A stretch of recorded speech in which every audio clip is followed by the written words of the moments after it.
दोस्तों नमस्कार, मेरे चैनल पर आप सबों का स्वागत है। दोस्तों, मैंने पहले ही कहा था कि दिसंबर माह में सारे शिक्षकों का ट्रांसफ़र हो जाएगा और ट्रांसफ़र हो भी गया। दिसंबर जो माह जो होगा यानी कि 2025 जो होगा, ये माह जो है वो आपके विद्यालय में ये लास्ट महीना होगा। जी हाँ, जितने भी शिक्षक भाई बहन हैं जो इन्होंने ट्रांसफ़र के लिए आवेदन दिया था, उन सब के लिए ये आसान हो गया। ट्रांसफ़र लेने का जो प्रक्रिया है उनको आसान हो गया। दोस्तों, इधर माननीय नीतीश कुमार जी ने जैसे ही शपथ ग्रहण शुरू किया है, उसके बाद से जितने भी पेंडिंग मामले हैं उस पर बेहतर तरीके से काम करना शुरू कर दिया है और सारे शिक्षकों का जो ट्रांसफ़र का इंतज़ार कर रहे थे, उन सब का ट्रांसफ़र होने का जो कार्यक्रम है वो सब शुरू हो गया है। तो अगर आप भी चाहते हैं कि आपका ट्रांसफ़र हो जाए, तो निश्चित रूप से आप सबों का भी ट्रांसफ़र होगा, लेकिन थोड़ा सा भी करना होगा इंतज़ार। थोड़ा आइए चलते हैं, अखबार पर नज़र रखते हैं, उसके बाद पूरा डिटेल्स हम आपको विस्तार से समझाते हैं।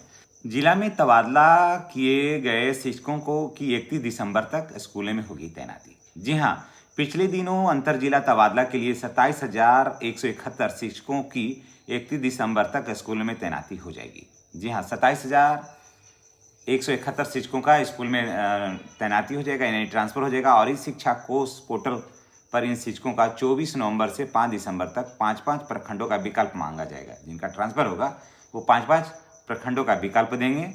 इसके बाद 10 से 15 दिसंबर, याद रखिए 10 से 15 दिसंबर तक उनको प्रखंड आवंटन होगा। इस संबंध में शिक्षा विभाग के अपर मुख्य सचिव डॉक्टर बी राजेंद्र ने मार्गदर्शिका जारी किया है। और जो विधानसभा से पहले प्रारंभिक से लेकर उच्च माध्यमिक स्कूलों के शिक्षकों को अंतर जिला तबादला के लिए इस शिक्षा कोष पोर्टल पर आवेदन दिया गया था।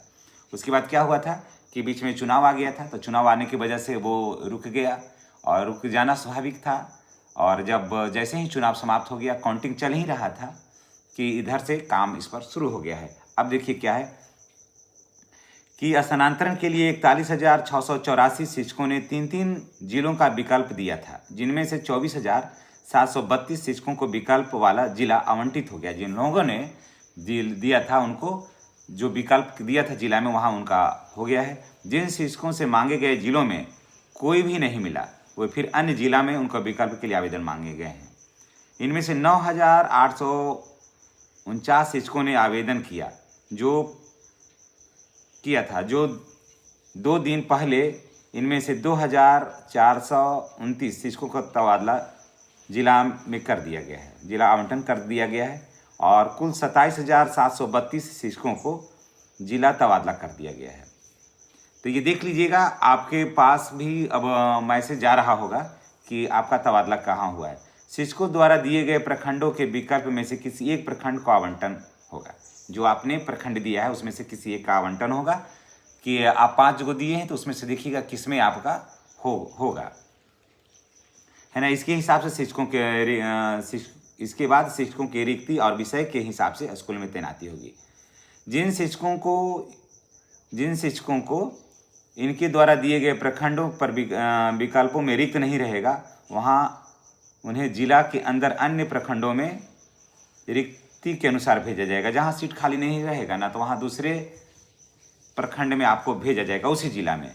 जो शिक्षक प्रखंड का विकल्प नहीं भरेंगे, उन्हें उनका जिला स्वतः निरस्त कर दिया जाएगा। यानी कि अगर आप प्रखंड का विकल्प नहीं भरेंगे तो आपका जिला जो है स्वतः निरस्त कर जाएगा। किसी भी प्रखंड या विद्यालय में यदि विषयवार रिक्ति सीमित है, तो सबसे पहले जहाँ पर देखिए, जहाँ सीमित है किसी चीज़ का, तो वहाँ किसी विषय का, तो सबसे पहले वहाँ नियमित शिक्षक का होगा, उसके बाद फिर विशिष्ट शिक्षक का होगा, उसके बाद फिर बीपीएससी वाले शिक्षक होगा।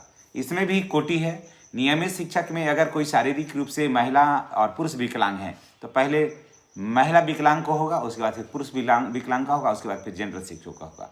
विशिष्ट शिक्षक में भी वैसा ही है कि विशिष्ट शिक्षकों का होगा पहले, लेकिन विशिष्ट शिक्षक में अगर कोई शारीरिक रूप से पहले महिला विकलांग है तो पहले उसका होगा, उसके बाद फिर पुरुष का होगा, उसके बाद फिर जनरल होगा। बीपीएससी में भी वैसे ही होगा, पहले महिला शिक्षकों को, महिला विकलांग शिक्षिकाओं को, उसके बाद फिर पुरुष विकलांग शिक्षकों को, उसके बाद फिर जनरल होगा। तो ये सारे बातों को ध्यान में रखा जाएगा। और आप देख लीजिएगा कि आपने ट्रांसफ़र के लिए कौन सा जिला में ऑप्शन चुना है, और आप सोच समझ करके प्रखंड दीजिएगा। ये नहीं कि सब शहर के आसपास का ही प्रखंड दीजिएगा। तो शहर के पास के प्रखंड लेने में आपको बहुत दूर भी जाना पड़ेगा। एक प्रखंड शहर के पास दीजिए और एक थोड़ा सा शहर से दूर दीजिए, दोनों रखिए। एक प्रखंड शहर के पास और एक शहर से दूर दीजिए, ताकि आपको सिलेक्शन करने में आसानी हो। शहर का हो गया नहीं तो पास वाले का होगा, ये रखिए। नहीं कि सब शहर के ही आसपास दीजिएगा तो पता चलेगा कि उसमें रिक्ति है ही नहीं, तो आपको दूसरे जिला में हो जाएगा, दूसरे प्रखंड में हो जाएगा और शहर से दूर भी हो जाएगा। तो इसलिए इन बातों का रखिए ध्यान। और निश्चित रूप से ये जानकारी अच्छी लगी होगी तो कमेंट करिएगा, और आपका ट्रांसफ़र का प्रक्रिया अभी तक कहाँ तक हुआ है ये भी बताइएगा। धन्यवाद।